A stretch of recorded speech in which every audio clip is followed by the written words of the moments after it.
Assalamualaikum warahmatullahi wabarakatuh. Perkenalkan, nama saya Rani Rahmawati. Saya dari kelas 1C Perbankan Syariah.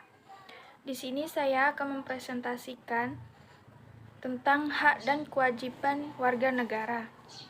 A. Pengertian warga negara. Menurut pasal 26 ayat 1 Undang-Undang 1945 menyatakan bahwa warga negara adalah orang-orang yang bangsa Indonesia dan orang-orang bangsa lain yang diusahakan oleh undang-undang sebagai warga negara. B. Pengertian hak dan kewajiban. Hak dapat dipahami sebagai HAM. Mengapa? Karena HAM adalah seperangkat hak yang melekat pada hakikat dan keberadaan manusia sebagai makhluk Tuhan Yang Maha Esa.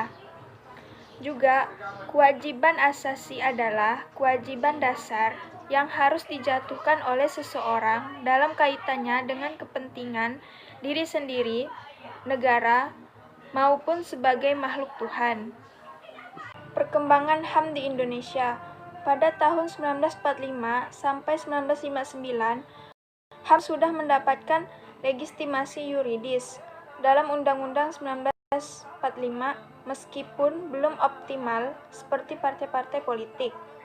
Di tahun 1959 sampai 1966 terjadi pemasungan hak asasi sipil dan politik seperti hak untuk berserikat, berkumpul, dan mengemukakan pendapat dengan tulisan.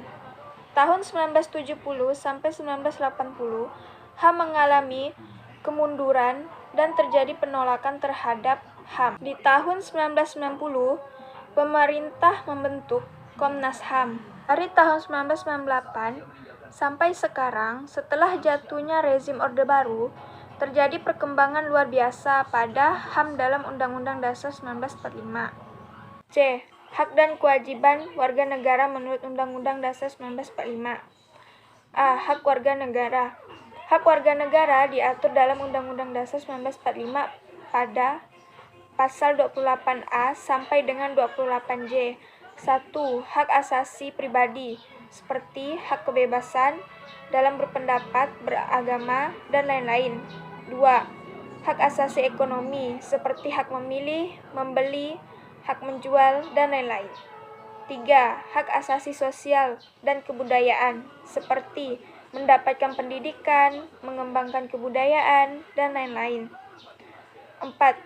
Hak asasi prosedural, seperti hak mendapatkan keadilan, peradilan, perlindungan, dan lain-lain. 5. Hak asasi politik, seperti memilih, dipilih, dan lain-lain. Yang terakhir, asasi dalam perlakuan yang sama, seperti hukum, pemerintahan, dan lain-lain. B. Kewajiban warga negara. Kewajiban warga negara diatur dalam Undang-Undang Dasar 1945, pasal 27, 28, 30, dan 31. Contohnya seperti membayar pajak, menghormati HAM, orang tunduk kepada ketetapan undang-undang, dan lain-lain. Pembicaraan mengenai hubungan negara dan warga negara. Apakah negara yang melayani warga negara atau sebaliknya? Dapat merujuk peradangan para pemikir. 1. Menurut kaum pluralis, Hobbes dan John Locke, masyarakat yang mendahului dan menciptakan negara, sehingga negara harus tunduk kepada masyarakat. 2. Menurut kaum Marxis, Antonio Gramsci, dominasi kekuasaan ada pada negara. Negara merupakan institusi yang digunakan kaum borjuis untuk menjalankan kekuasaan yang baik. 3. Menurut kaum sintesis, Anthony Giddens menyatakan dua perdagangan di atas struktur atau negara untuk teori Marxis dan agensi warga negara untuk teori pluralis. Negara dan warga negara saling mempengaruhi. Sekian dari saya. Assalamualaikum warahmatullahi wabarakatuh.